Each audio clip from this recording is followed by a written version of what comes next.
घूम में आई अनारकली की आत्मा।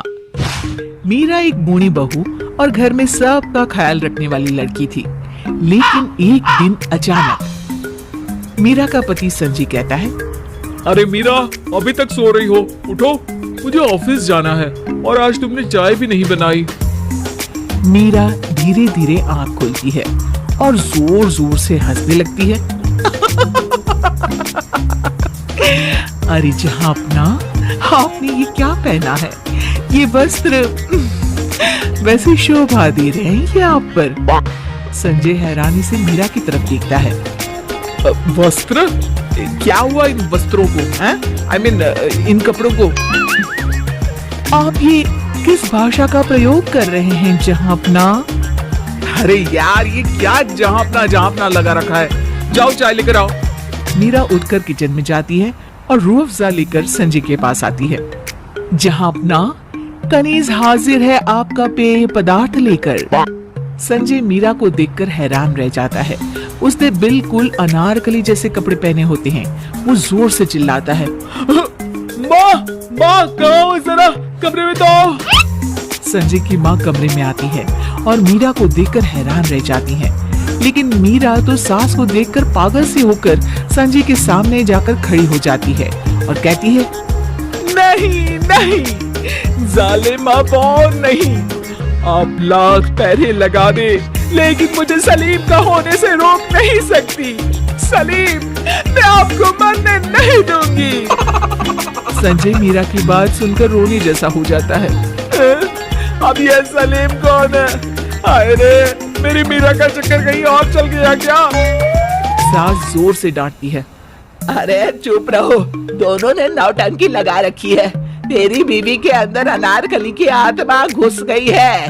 खुद को अनारकली और तुझे शहजादा सलीम समझ रही है। रुक, मैं तेरे पिता को बुलाती हूँ। सास वहाँ से चली जाती हैं। सुन रहे हैं हुकुम आलम? ओहो, ये मैं क्या बोल रही हूँ? अरे सुन रहे हो? या सारा दिन बस बैठकर कैंडी क्रश ही खेलते रहोगे? ससुर जी मोबाइल में आग गड़ाकर कैंडी क्रश खेल रहे थे। अरे क्या हो गया? चिल्ला चिल्ला कर तुम्हारी आवाज भी नहीं बैठती। अरे आवाज बैठे मेरे दुश्मनों की। चलो, एक नया रायता फैला है घर में, समेटने चलो जी। ससुर और सास दोनों मीरा और संजय के कमरे में आते हैं। मीरा ससुर को देखती है, संजय के सामने फिर खड़ी हो जाती है और कहती है, इश्क हाजिर है मोहब्बत की सजा पाने को।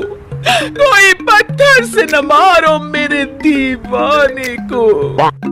ससुर जो किसी जमाने में स्टेज प्ले किया करते थे, उसके अंदर का कलाकार जाग जाता है। नहीं नहीं, मेरा बेटा एक कनीज के साथ नहीं रह सकता। ये आने वाले वक्त में हिंदुस्तान का शहजादा है और तुम एक नाचीज।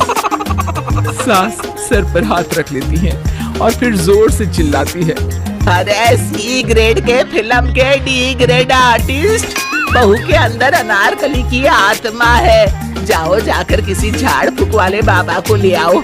बड़े आए हिंदुस्तान के शहजादे के बाप बनने। ससुर जी डांट से होश में आ जाते हैं और जाकर एक झाड़ फूक वाले को लेकर आते हैं। इस घर से तो घुंघरू की आवाज आ रही है।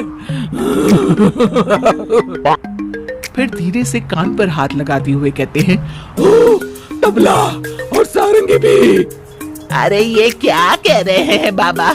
हमारे घर में तो रेडियो तक नहीं है, तबला और सारंगी तो दूर की बात है। अरे माता, आपके घर में बहुत बड़ा खेल चल रहा है। साफ साफ मुझे दिखाई दे रहा है। इस घर में एक नहीं बल्कि कई लोगों की आत्मा है जो एक एक करके सभी को पकड़ सकती है। सास बाबा की बात सुनकर डर जाती है। अरे बाबा, ये क्या बोल रहे हैं? ठीक बोल रहे हैं माता। तेरा ये घर उस जमीन पर बना है जहाँ अनारकली को दफनाया गया था। अब उसकी आत्मा कई लोगों की आत्मा के साथ यहाँ पार्टी कर रही है। अरे बाबा, अब कोई उपाय भी बता दीजिए। उसके लिए तो बेटी दक्षिणा लगेगी, दक्षिणा। तभी वहां मीरा आ जाती है और बाबा को देखकर जोर से चिल्ला चिल्ला कर कहती है, आ गए तुम यहाँ भी, आ गए जालिम वजीर। अब मैं तुम्हारी चाल को कामयाब नहीं होने दूंगी। आज मैं तुम्हें जिंदा दीवार में चुनवा दूंगी। अरे बहू, जरा करेक्शन करो अपने इतिहास में। दीवार में तो अनारकली को चुनवाया गया था ना। सलीम की अम्मी, अभी मैं आपका इतिहास और भूगोल सब ठीक करती हूँ। ये कहते ही मीरा पास में रखा फूलदान उठा लेती है और फिर क्या था, सास और बाबा दोनों ही वहां से भाग खड़े होते हैं और मीरा चक्कर खाकर गिर जाती है। आगे क्या होता है ये जानने के लिए आपको देखना होगा पार्ट 2।